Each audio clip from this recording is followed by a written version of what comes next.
दर्शकों ब्रेक तो बाद तुहाडा सब दा निੱਘਾ स्वागत है प्रोग्राम सच्चो सच विच। जी डॉक्टर साहब हुण आपां गल करांगे गुरबाणी विचारां दी। जी डॉक्टर साहब की कहना चाहोगे तुसीं? देखो एक पासे दुनियादारी दे विच जो चलदा है साडे मन उस दा प्रभाव कबूलदे ने जी, पर जिहड़ी अल्टीमेट ट्रूथ है बहुत वार कुछ साडे वीर भैणां पुछणगे जी खालिस्तान कदों बना रहा। बिल्कुल मेरा जवाब यह हुंदा है कि टाइम एंड स्पेस ये रब दा महकमा है। असी इन्ना जरूर कह सकते हैं कि खालिस्तान की कायमी तो बिना सिख कौम साउथ एशिया दे विच नहीं बचेगी। अल्टीमेटली जिवें हिंदू थॉट ने बुद्धिज़म नूं खा लिया इवें ही सिख धर्म नूं भी अपने च जज़ब कर लैणगे। सो असी इस सिट्टे ते पहुंचदे हैं ये डिसाइड किया कि भाई खालिस्तान की कायमी लई ही अपने आप नूं अर्पण करना। पर इस दे बावजूद ये साडी एक मानसिकता एक जिहड़ी है बौद्धिक एक दानिश्वर लैवल दे उत्ते सोचण दा अंदाज है, लेकिन हुंदा अल्टीमेटली उही है जो निरंकार नूं मंजूर हुंदा है, रब नूं मंजूर हुंदा है। जदों कुछ हालात रब ने बदलने हुंदे ने तुहाडी सोच उस किस्म दी बननी शुरू हो जाती है। जमीनी हालात होर तरह दे होने शुरू हो जाते हैं।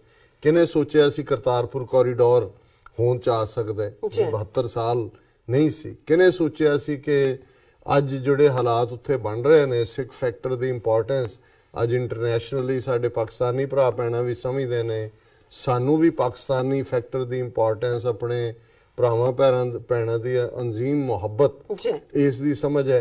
ये रब ही करदा है। असीं तां चलो उस माड़ा मोटा हथ पैर मार लैने जो जिहा रब सोच दिंदा है। पर एक गल जदों जिहड़े रब दे रस्ते ते तुरे होए ने उन्हां दे लई रब दे नाल कुर्बत नज़दीकियां बिल्कुल ये सब तो अहम हुंदा है। उन्हां दी जिंदगी दा आधार बेस ही रब नाल मिलाप हुंदा है। मिलाप रब दी याद हुंदी है, इबादत हुंदी है। और गुरबाणी दे विच बहुत सारा ऐसा पार्ट सिर्फ गुरबाणी नहीं, जदों असी सूफी थॉट की गल भी करते हैं सो जाहिर है कि इस्लाम दे विच भी, क्योंकि सूफी थॉट इस्लाम की रूह है, ये कोई शक कई बार इनू डिफरेंटली इंटरप्रेट किया जाता है, पर सूफी मुहब्बत की गल है, इश्क की गल है। और अल्टीमेटली रब दे नाल जे असी नमाज़ां करते हैं, रोज़े रखते हैं, जे सिख नितनेम करते हैं, हुण ये की है भी मुहब्बत है। गावे को गुण वड्याइयां चार, गावे को विद्या विखम विचार, गावे को साज करे तन खे, कि अपनी बॉडी नूं अपने वजूद नूं साज बनाना, इंस्ट्रूमेंट बनाना, और तन नूं खे करना, अपनी होमे ईगो नूं मार के सिर्फ ते सिर्फ जे किसी चीज़ की तवक्को करनी, किसी चीज़ की चाहना करनी, किसी चीज़ की डिजायर करनी, किसी चीज़ की लोचा करनी, तो वही है कि तू मिले, बस तेरे नाल मेरी जिंदगी है, तेरे बिना मैं कुछ नहीं है। और अज दा शब्द जिहड़ा आसा राग पंजवें पातशाह दा एक तुके और चौपदे चार उहदे पदे ने उस दे उत्ते है। और इस दे च रुहाओ दी पंक्ति है, एक पल दिनस मोको कबहू ना बिहावे, दर्शन की मन आस कनेरी, ऐसा संत मोको पिरह मिलावे। कि मैं तेरे बिना एक पल भी नहीं रह सकता या नहीं रह सकती, ये रूह की गल है, मेल फीमेल नहीं है। एक पल दिनस मोको कबहू ना बिहावे, बिहावे नहीं बीतदा, मेरे तो एक भी पल तेरे बिना नहीं बीतदा, दर्शन की मन आस कनेरी, मेरे मन च इन्नी डूंगी इच्छा है मेरे रोम रोम दे विच कि तेरी एक ग्लिम्पस, तेरा मैं दीदार करां, ऐसा संत मोको पिरह मिलावे। कोई ऐसा रब दा बख्शिया बंदा मिल पे जिन्हों बाबा फरीद ने कहा सी कि उठ फरीदा गमन कर दुनिया पालन जा, मत कोई बख्शिया मिल पवी तू भी बख्शिया जा, कि उठ चल दुनिया नू लब, कि कोई बख्शिया है, बख्शिया वो है जिस ते रब दी बख्शिश है, कि तू भी बख्शिया जा उदी बदौलत।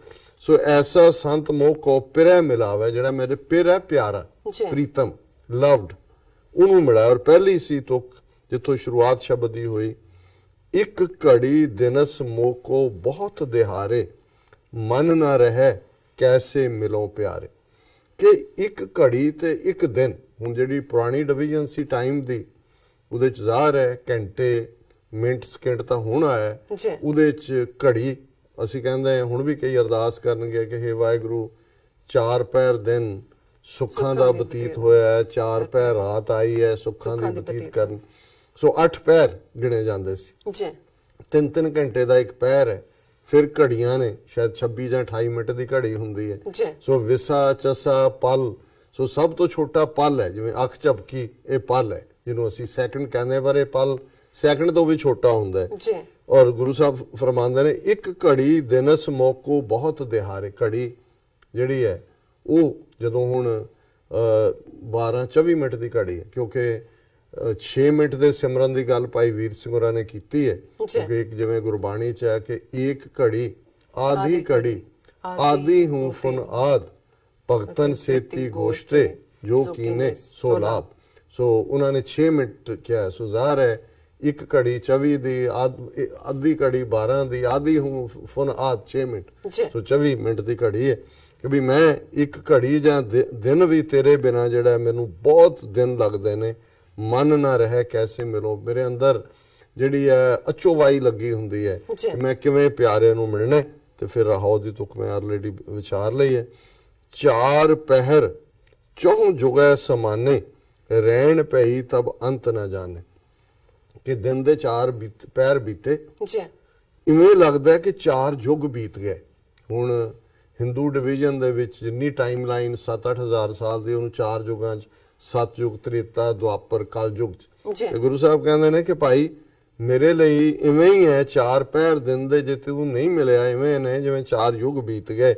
ਰਹਿਣ ਬਹੀ ਤਾਂ ਬੰਤ ਨਾ ਜਾਣੇ। ਤਾਂ ਰਾਤ ਇੰਨੀ ਲੰਬੀ ਹੈ, ਲੱਗਦਾ ਇਹਨੇ ਮੁੱਕਣਾ ਹੀ ਨਹੀਂ ਹੈ, ਕਿਉਂਕਿ ਤੂੰ ਮੇਰੇ ਨਾਲ ਨਹੀਂ ਹੈ, ਤੇਰੀ ਯਾਦ ਮੇਰੇ ਨਾਲ ਨਹੀਂ ਹੈ।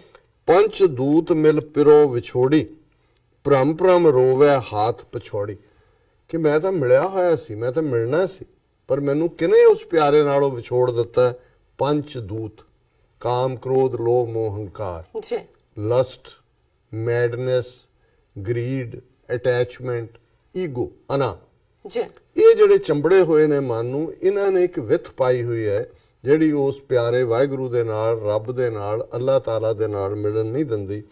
ਪੰਚ ਦੂਤ ਮਿਲ ਪਿਰੋ ਵਿਛੋੜੀ ਭ੍ਰਮ ਭ੍ਰਮ ਰੋਵੇ ਹਾਥ। ਹੁਣ ਜਦੋਂ ਦੀ ਮੈਂ ਵਿਛੜੀ ਹੈ, ਇਹ ਰੂਹ ਕਹਿ ਰਹੀ ਹੈ, ਮੈਂ ਭਟਕ ਰਹੀ ਹਾਂ ਔਰ ਮੈਂ ਹੱਥ ਪੈਰ ਮਰੋੜ, ਹੱਥ ਮਰੋੜਾ, ਤਨ ਕੱਪੇ, ਸਿਆਹ ਹੋਆ ਹੱਥ। ਜਦੋਂ ਅਸੀਂ ਅਨਸਰਟਨਟੀ 'ਚ ਹੁੰਦੇ ਆ, ਗੁੱਸੇ 'ਚ ਹੁੰਦੇ ਆ, ਐਂਗਜ਼ਾਈਟੀ 'ਚ ਹੁੰਦੇ ਆ, ਕਰ ਰਹੇ ਹੁੰਦੇ, ਕਈ ਤਾਂ ਉਂਗਲਾਂ ਦੇ ਪਟਾਕੇ ਕੱਢ ਰਹੇ ਹੁੰਦੇ ਨੇ ਗੱਲਾਂ ਕਰਦੇ।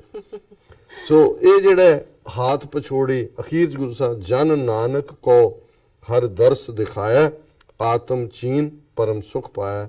ਪੰਜਵੇਂ ਪਾਤਸ਼ਾਹ ਫਰਮਾਉਂਦੇ ਨੇ ਕਿ ਰੱਬ ਨੇ ਰਹਿਮਤ ਕੀਤੀ ਔਰ ਮੈਂ ਆਪਣੇ ਜਨ ਨੂੰ ਰੱਬ ਨੇ ਆਪਣਾ ਦੀਦਾਰ ਦਿੱਤਾ। ਆਤਮ ਚੀਨ, ਮੈਂ ਆਪਣੀ ਰੂਹ ਨੂੰ ਲੱਭਿਆ, ਆਪਣੇ ਅੰਦਰ ਵੱਲ ਚੁੱਕਿਆ, ਅੰਦਰ ਦੀ ਪਛਾਣ ਕੀਤੀ, ਪਰਮ ਸੁਖ ਪਾਇਆ ਔਰ ਅਲਟੀਮੇਟ ਹੈਪੀਨੈਸ, ਸਤ ਚਿਤ ਆਨੰਦ ਜਿਹਨੂੰ ਕਹਿੰਦੇ ਨੇ, ਪਰਮ ਆਨੰਦ ਜੀ। ਔਰ ਇਹ ਜਿਹੜੇ ਫਿਰ ਪਰਮ ਆਨੰਦ 'ਚ ਆ ਜਾਂਦੇ ਨੇ, ਇੱਕ ਦੂਸਰੇ ਹੋਰ ਨੇ, ਉਹ ਖਾਣ ਪੀਣ ਵਾਲੇ ਨੇ, ਉਹ ਭਾਂਡੇ ਮਾਂਜੇ, ਇਹ ਪਰਮਾਨੰਦ ਦੀ ਗੱਲ ਹੈ। ਆਤਮ ਚੀਨ ਪਰਮ ਸੁਖ ਪਾਇਆ। ਜੀ ਡਾਕਟਰ ਸਾਹਿਬ, ਤੁਹਾਡਾ ਬਹੁਤ ਬਹੁਤ ਸ਼ੁਕਰੀਆ, ਤੁਸੀਂ ਅੱਜ ਦੇ ਅਹਿਮ ਇਸ਼ੂ ਤੇ ਅੱਜ ਦਾ ਵਿਚਾਰ ਸਾਡੇ ਦਰਸ਼ਕਾਂ ਨਾਲ ਸਾਂਝਾ ਕੀਤਾ। ਤੁਹਾਡਾ ਬਹੁਤ ਬਹੁਤ ਸ਼ੁਕਰੀਆ। ਇੱਥੇ ਲੈਣੇ ਆਪਣੇ ਵਿਊਅਰਸ ਕੋਲੇ ਇਜਾਜ਼ਤ। ਵਿਊਅਰਸ, ਤੁਹਾਡਾ ਬਹੁਤ ਬਹੁਤ ਸ਼ੁਕਰੀਆ, ਤੁਸੀਂ ਆਪਣੇ ਕੀਮਤੀ ਸਮੇਂ ਵਿੱਚੋਂ ਸਮਾਂ ਕੱਢ ਕੇ ਸਾਨੂੰ ਆਪਣੇ ਰਾਏ ਤੇ ਸੁਝਾਅ ਭੇਜੇ ਨੇ। ਤਾਂ ਭੇਜਦੇ ਰਹਿਣਾ ਸਾਡੇ ਇਸ ਪਤੇ ਤੇ SOSHVH4.TV ਤੇ ਅਸੀਂ ਆਪਣਾ ਪ੍ਰੋਗਰਾਮ ਲੈ ਕੇ ਫਿਰ ਦੁਬਾਰਾ ਤੁਹਾਡੇ ਸਨਮੁਖ ਹੋਵਾਂਗੇ। ਤਦ ਤੱਕ ਲਈ ਮੈਨੂੰ ਤੇ ਪਿੰਡਾਂ ਸੁਣਾ ਗਿਆ ਦੋ। ਦੇਖਦੇ ਰਹੋ TV 84। ਬੁਲਾ ਦਿਓ ਫਤਿਹ। ਵਾਹਿਗੁਰੂ ਜੀ ਕਾ ਖਾਲਸਾ, ਵਾਹਿਗੁਰੂ ਜੀ ਕੀ ਫਤਿਹ।